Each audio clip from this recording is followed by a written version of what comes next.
Why? Because they're trying to get full custody of your children.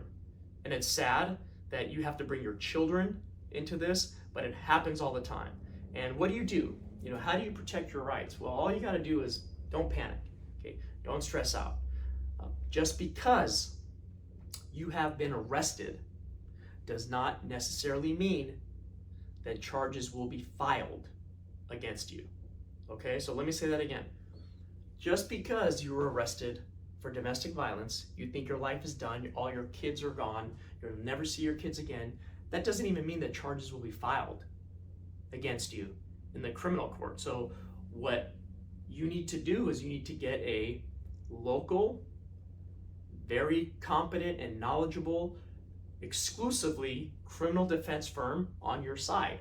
Because what we're going to do is once we find out that these allegations were brought for the purposes of child custody,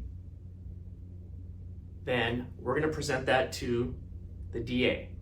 And what's going to happen is that the DA is going to look into all that. And the DA is going to determine whether or not they're going to file charges against you. Now, typically in these cases, we get to the DA early and we tell the DA, look, this is all false. There are no injuries. She just made these up in order to get full custody. There's a family court dispute going on. Immediately after this incident, she went into court. How did she know to do that? How does the average person know that immediately the day after an arrest to run down to family court to try to take custody of your kids? How do they know that? They were probably advised by somebody else. So it's very important in these cases that you do not panic, that you get an attorney on board, and that we fight the case. Remember, the criminal lawyer and your family lawyer most likely will be different.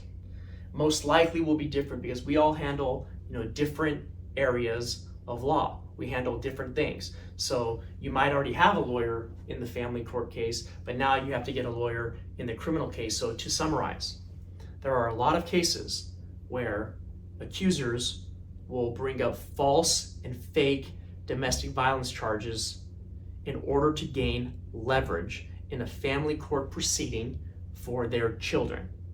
That happens all the time. And if you're charged in criminal court, it's a whole different ballgame because there's a very high likelihood that you probably won't have full custody of your kids.